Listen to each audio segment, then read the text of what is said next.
Mittlerweile sind wir seit 2 Wochen unterwegs. Das ewig weite Watt und die windige Nordküste lassen wir zurück. Nun sind wir mit dem Wohnmobil an der Westküste der Niederlande angelangt. Vor uns wundervolle Nationalparks und die großen Städte der Niederlande.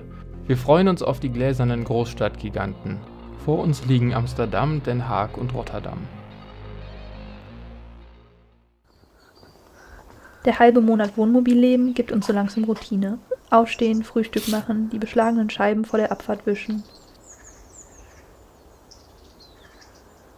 Die anfängliche Aufregung legt sich und immer mehr fragen wir uns, ob das Leben in einem Fahrzeug auf Dauer möglich ist. Es ist ein interessanter Gedanke, überall übernachten zu können, statt Miete Spritkosten zu haben und auf engstem Raum alles Essentielle zu machen. Zu merken, von welchen Dingen man wirklich abhängig ist. Bei uns ist es Wasser und Strom. Also müssen wir regelmäßig auf Campingplätzen eine Nacht verbringen, um unser altes Wasser abzulassen und mit frischem aufzufüllen.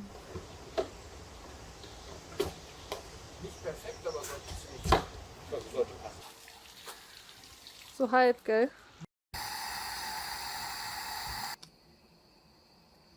Dreiviertel.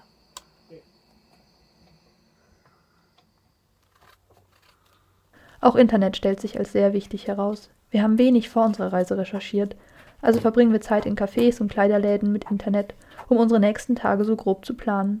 Das hätte man eindeutig eleganter lösen können.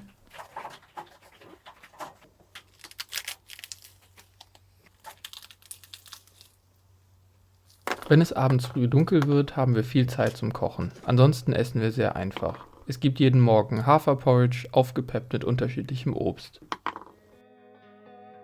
Abends überlegen wir uns Rezepte mit dem, was gerade da ist, schnippeln Gemüse, hören Hörbuch, lassen alles vor sich hin brutzeln und planen die nächsten Tage.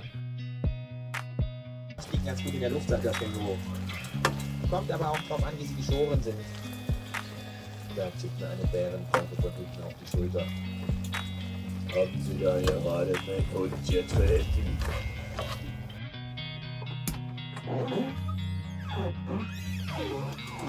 Meistens gehen wir dann doch früh schlafen. Um 10 Uhr nachts ist es dann schon seit 4 Stunden dunkel.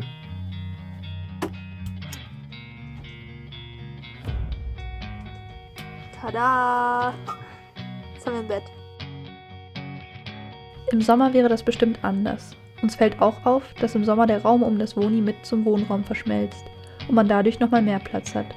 Bei uns ist das leider nur an sonnigen und trockenen Tagen so und davon gibt es immer weniger, desto länger wir unterwegs sind.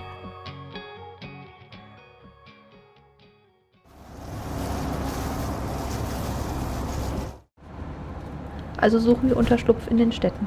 Die Straßen werden immer voller und breiter. Unser erster Stopp ist Haarlem. Die Stadt hat schöne alte Häuser und wir verbringen einen kompletten Tag damit, uns einfach umzugucken.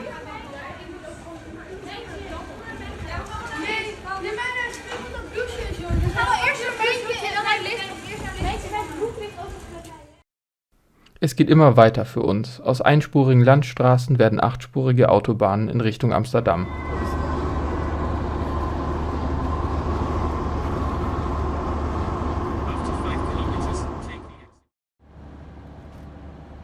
Tagsüber darf nicht mehr als 100 km/h gefahren werden. Trotzdem hängen wir uns gemütlich hinter LKWs, die auf unserer Reise zu unseren Gefährten werden. Wir befinden uns in einer der bevölkerungsdichtesten Regionen Europas und das merkt man vor allem auf den Straßen im Verkehr. Die Ampelphasen werden immer kürzer und die Kreisverkehre fast alle zweispurig. Der Stadtverkehr mit den Bahngleisen auf der Straße stresst uns anfangs sehr. Die vielen Verkehrsberuhigungshubbel sind für die Federung des alten Wohnis jedes Mal eine Qual. Ich bin echt nicht so schnell drüber gefahren. Hinzu kommt, dass unser Tacho wackelt und auf 10 bis 15 km/h ungenau ist. Unser Fahrgefühl mit dem Wohnmobil beginnt ein neues Level zu erreichen und wir fühlen uns immer sicherer. Wir haben sogar richtig Spaß am Fahren.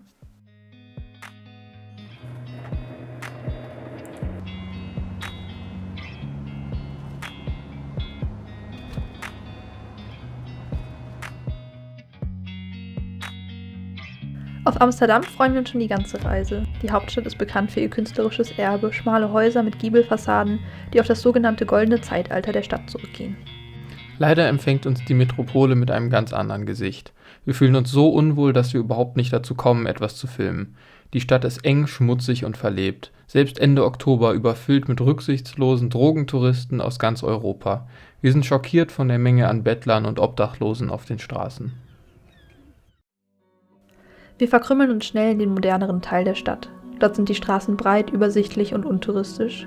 Wir verschnaufen und verschaffen uns mit der Drohne einen Überblick über den Industrie- und Hafenbereich. Amsterdam hat immerhin den 6. größten Hafen Europas. Hier wird uns der Kontrast zwischen Stadt und der vorherigen Natur sehr bewusst.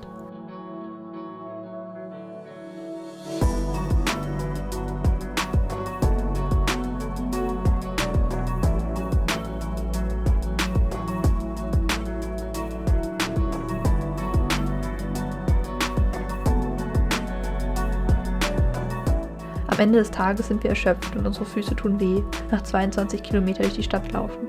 Statt wie geplant ein paar Tage in Amsterdam zu bleiben, fahren wir zügig weiter. Unsere Übernachtungsplätze liegen in immer urbaneren Gebieten und damit ist das Thema Sicherheit immer präsenter. Wir beginnen uns an manchen Übernachtungsorten unwohl zu fühlen, hören nachts Geräusche um das Wohnmobil und informieren uns vorher immer genauer über die Lage der Parkplätze. Tagsüber versuchen wir außerhalb der Städte zu parken und fahren mit dem Fahrrad oder mit dem Zug in die Städte.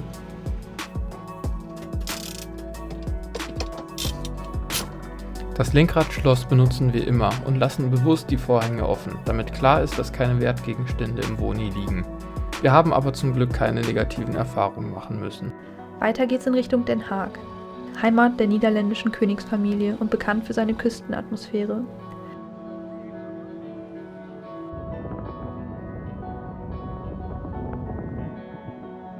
Wir finden einen ruhigen Parkplatz ein gutes Stück außerhalb. Am Nachmittag werden wir am Strand von einem plötzlichen Platzregen überrascht und wir sind innerhalb von Sekunden bis auf die Socken nass.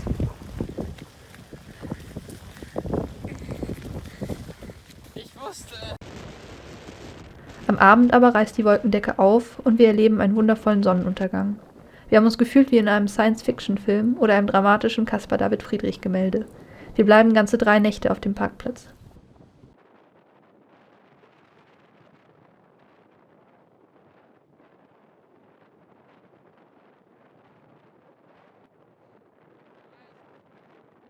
Gegen Ende unserer Reise wird das Wetter nochmal richtig gut. Rotterdam empfängt uns mit glänzenden, kreativen und futuristischen Gebäuden. Die moderne Architektur sticht uns direkt ins Auge. Der Hafen gehört zu den modernsten Europas. Der Grund hierfür ist jedoch ein sehr trauriger. Rotterdams Seehafen war und ist einer der größten der Welt und bildet somit einen essentiellen Knotenpunkt für Handel und Transport. Diese Position war während des Zweiten Weltkrieges nicht allzu vorteilhaft. Rotterdam wurde von den Nazis im sogenannten Rotterdam-Blitz innerhalb von 15 Minuten dem Erdboden gleichgemacht. Unmittelbar danach kapitulierte die niederländische Regierung. Die komplette Altstadt wurde zerstört. Das ist die traurige Geschichte, die hinter einer so schillernd modernen Stadt verborgen liegt. Nach fast einem Monat Reisen begeben wir uns auf den Heimweg. 2 Orte wollen wir jedoch noch besuchen. Einer davon ist eine Pyramide mitten in einem Wald. Die sogenannte Pyramide von Austerlitz ist auf einer der höchsten Erhebungen der Niederlande gebaut worden. Damals diente der Bau als Beschäftigungsprogramm für ein wartendes Heer von napoleonischen Soldaten. Diese erbauten die Pyramide nach ägyptischem Vorbild, was man alles so machen kann, wenn einem langweilig ist. Weiter ging es an einen Ort, der im Sommer unglaublich touristisch ist, Ende Oktober jedoch menschenleer. Das Henschrauter Meer ist ein türkisener See mitten in der Niederlande mit natürlichem Sandstrand. Im Sommer ein unglaubliches Highlight und sehr gut besucht, erkennbar an der riesen Parkfläche rings um den See. Wir genießen unsere letzten Tage an den Ufern dieses Sees, lassen unsere Drohne ein letztes Mal fliegen und fahren dann die letzten Kilometer nach Deutschland zurück. Und so endet ein Monat Reise durch die Niederlande.